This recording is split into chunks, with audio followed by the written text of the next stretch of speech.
J'ai lu avec beaucoup d'intérêt les raisons sur lesquelles le président Tshisekedi se référait pour ne pas accepter les négociations directes avec l'AFC M23. J'avais promis de revenir vers vous pour donner mon analyse des faits, et pour révéler les ultimatums en cours.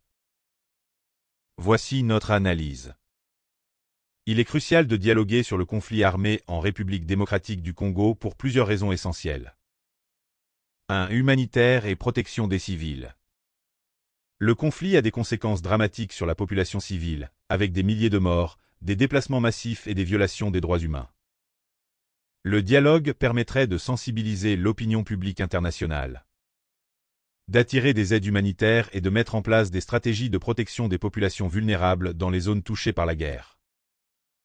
Elle permettra aussi rapidement à l'équipe de la CPI d'accéder notamment dans les zones touchées par la guerre afin de faire la comptabilité des éventuels crimes de guerre et crimes contre l'humanité, car la présence des imposteurs dans la durée peut amener à faire disparaître certaines preuves.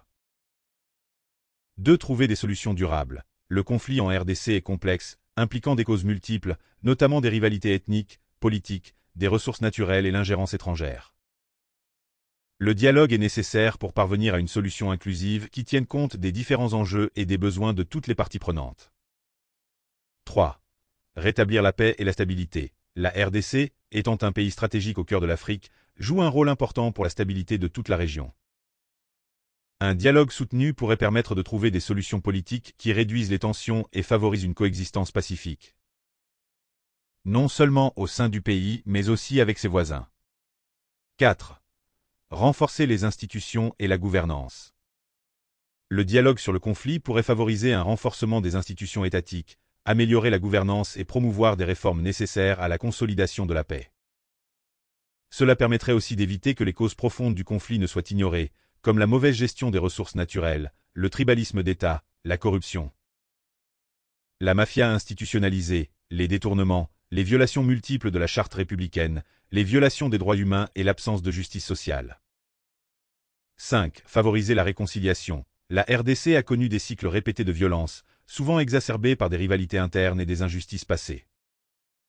Le dialogue, en offrant un espace pour la discussion et la réconciliation, pourrait contribuer à guérir les divisions internes et à restaurer la confiance entre les différentes communautés.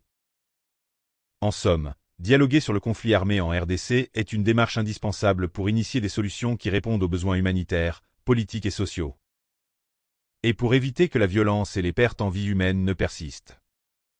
S'agissant des ultimatums, l'AFC M23 a donné au gouvernement congolais un ultimatum de 2 semaines pour libérer le Katanga. Celui-ci expire en fin de cette semaine. L'autre ultimatum a été donné au président Félix Tshisekedi lui-même, de démissionner jusqu'au 15 mars.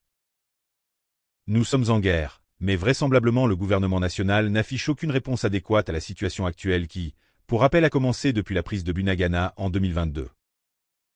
Comparativement à ce qui se passe en Ukraine, on peut constater que malgré l'effort de guerre de l'Ukraine et ses multiples soutiens, ils arrivent à des négociations qui s'annoncent en Arabie Saoudite. Bonne lecture.